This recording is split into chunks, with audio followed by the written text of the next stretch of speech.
Libro, si hay infierno, si hay diablo, si hay karma.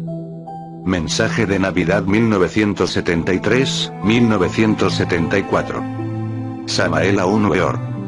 Primera edición colombiana de 1973. Prefacio. Por el venerable maestro, Garga Cuichines. El día 17 de mayo del presente año, viajamos desde San Salvador, Centroamérica, hacia la Ciudad de México, Distrito Federal, con mi esposa Lilia Esther. Gratos recuerdos y bellas impresiones recibimos de esa ciudad. En el aeropuerto nos esperaba el venerable maestro Samael Aun Weor, en unión de los hermanos Chávez y Aladino Leontes. Nos alegró muchísimo ver a nuestros amigos. De allí salimos directamente para la casa del maestro, donde nos esperaba toda su familia. Llegamos en plena Semana Santa, por cuyo motivo fuimos invitados a pasar jueves, viernes y sábado santo, a una ciudad bellísima del norte de México, la ciudad de Zacatecas, con clima medio de 20 grados. La invitación fue hecha por dos familias, los Chávez de México, y los padres de Rudy Méndez, misionero internacional, guatemaltecos. Deliciosos días pasamos en unión de tres familias, incluyendo la del maestro Samael.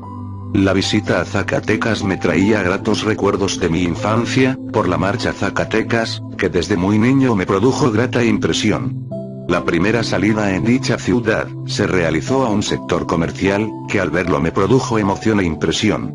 El maestro me informó: en este sector trabajaste en tu vida anterior, como próspero comerciante.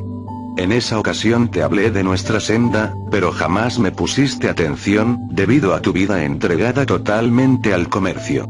Tu vuelta aquí no ha sido ocasional, y puedes recordarlo valiéndote de la meditación interior. El domingo de resurrección, regresamos al Distrito Federal, pero nos detuvimos en la bella ciudad de Guadalajara. Allí llegamos a un lujoso hotel y pasamos 3 días, tiempo que aprovechamos para hablar a varios grupos gnósticos, los cuales se llenaron de alegría, al vernos reunidos con ellos. Allí estuvimos entre mariachis, expertos cantantes del folclore mexicano. 3 días después de recorrer más de 1500 kilómetros, y visitando interesantes ciudades del norte de México, regresamos al Distrito Federal. Para nuestro regreso, ya estaban informados los gnósticos mexicanos de nuestra permanencia en la ciudad.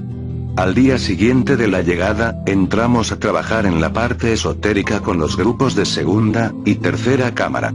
Recibimos atenciones de numerosas familias, y por último hablamos en primera cámara. Fueron 4 grupos. Esto dio lugar a que dichos grupos conocieran al maestro Samael Aun Weor, porque se hizo un paseo general a las pirámides del Sol y de la Luna.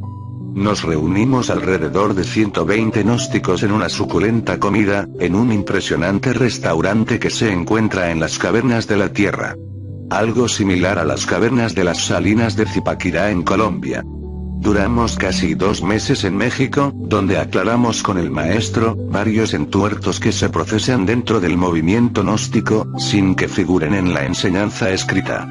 Después de este preámbulo, pasemos a un aspecto simpático que nos acontece constantemente, en las ciudades donde jóvenes que estudian en las universidades, nos preguntan continuamente, al hacer nosotros nuestras aseveraciones: maestro, ¿lo que usted afirma podría probarse científicamente?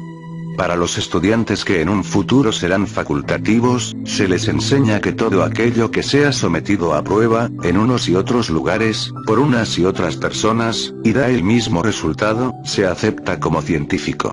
Pero resulta que todo lo que el hombre estudia, está sometido al factor tiempo, que según la misma ciencia, no podría ser científico por los siguientes hechos. Porque el tiempo no tiene un fondo real, un origen auténtico, legítimo, no posee una realidad objetiva.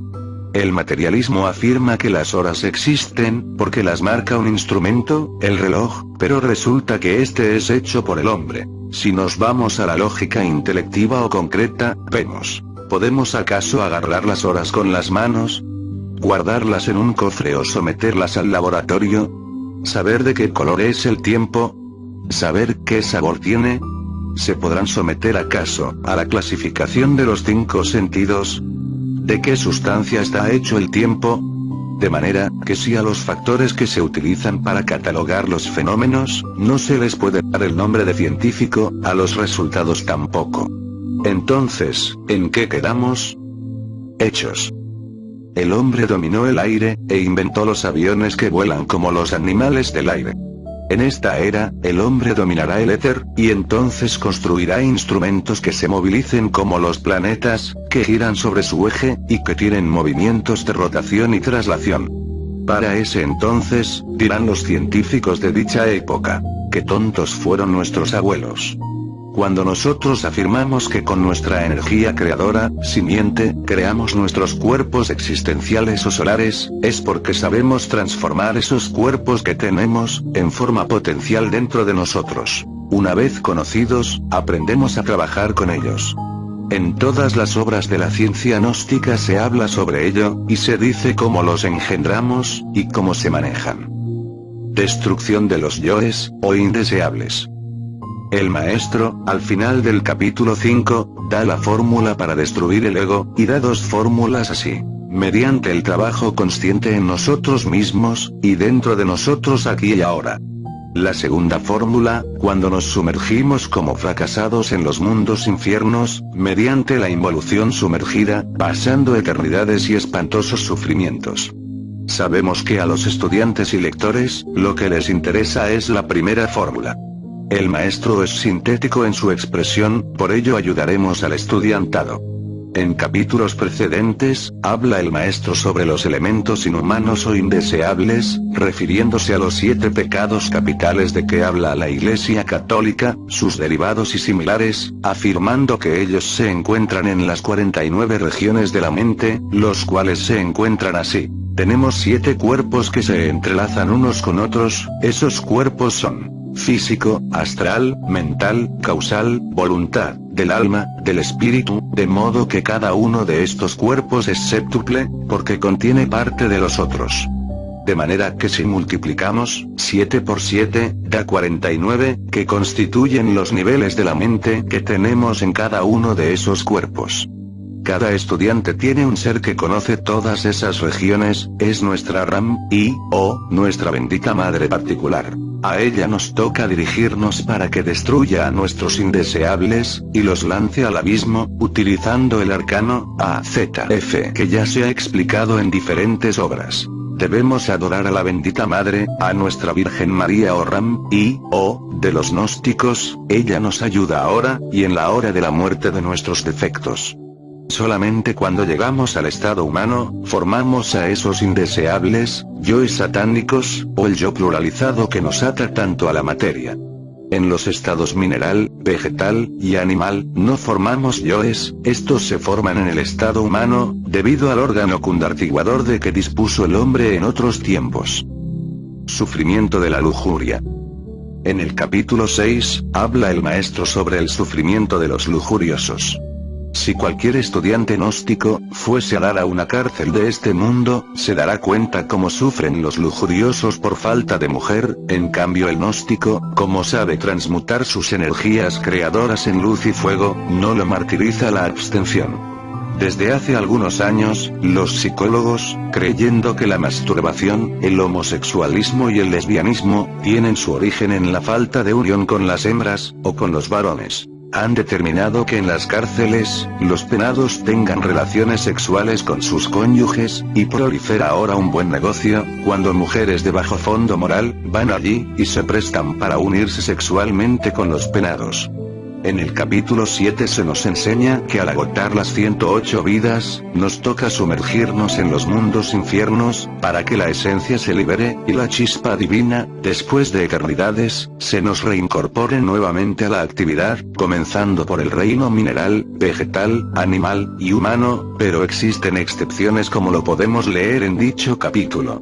El diálogo de que nos habla el maestro, para aprender a escuchar la voz del Padre, del bien amado, corresponde a la enseñanza bíblica de los 10 mandamientos de la ley de Moisés, los cuales actualmente, son infringidos por los humanoides. Los 3 logos. Morir es indispensable para cristalizar al tercer logos, el Espíritu Santo, mediante la transmutación de la energía sexual. Para cristalizar el segundo logos, el Cristo interno, nos toca recibir con agrado las manifestaciones desagradables de nuestros semejantes. Para cristalizar el primer logos, el Padre, hay que aprender a hacer su voluntad, así en la tierra como en el cielo. Cuando mentimos, nos alejamos de Él, que es la verdad, porque somos opuestos. Esto nos incapacita para recibir sus atributos, tales como la sabiduría, la verdad y otros. En esta obra, habla el maestro sobre la ley del movimiento continuo, que el intelecto humano no ha podido describir. Él nos brinda la enseñanza del arcángel Aritón, donde explica los materiales que se pueden usar, para evitar que se desgasten con el uso del movimiento continuo. Cuando se ocupen de esto los hombres de ciencia, que aprovechen su propia simiente para fortalecer su cerebro, tendremos en poder de los hombres dicha ley.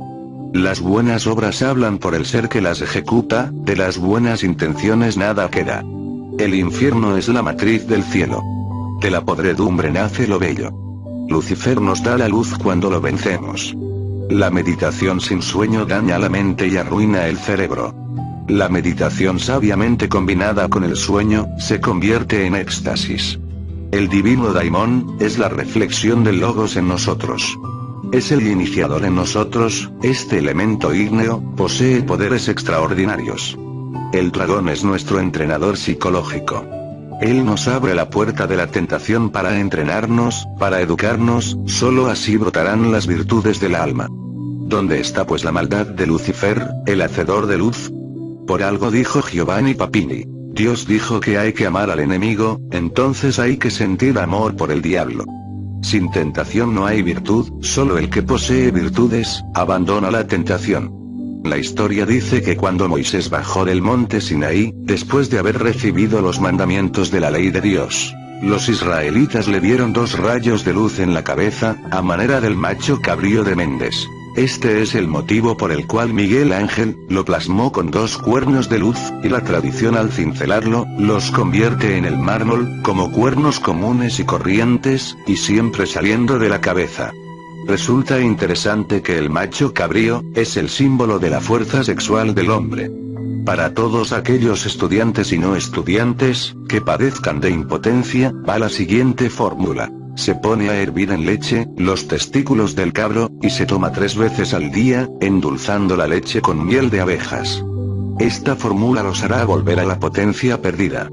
Esta medicina se toma hasta que desaparezca la impotencia. En el tarot de Enoch, el maestro, o divino daimón, aparece después del 13, que es la muerte completa del ego, y del 14, que es la templanza, la castidad. De inmediato aparece el número 15, que es el tifón Bafometo, el diablo, para indicarnos la resurrección mediante la transmutación y sublimación de la energía sexual. En el tarot aparecen encadenadas las figuras masculinas femeninas, menos en el 15, en que aparece el diablo completamente solo, como para indicarnos el andrógino divino, liberado del sexo. Nuestros errores los encontramos en los mundos infiernos, al bajar a ellos, encontramos la piedra filosofal, el sexo consciente, no el sexo mecanicista de la bestia. No debemos confundir al diablo, con los yoes, o egos, los indeseables. Dicen nuestros rituales gnósticos: yo creo en el misterio del Bafometo, es decir, en el misterio del sexo.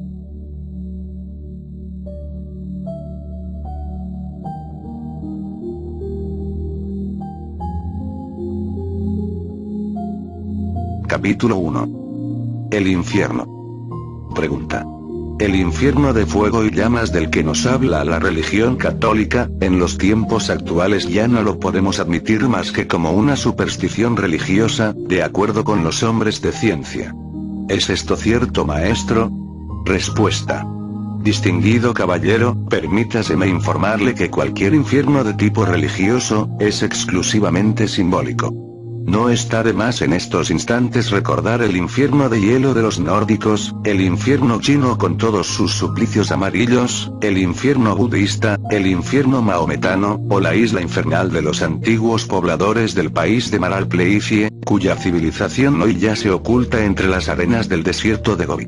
Incuestionablemente, estos variados infiernos tradicionales, alegorizan en forma enfática, el reino mineral sumergido.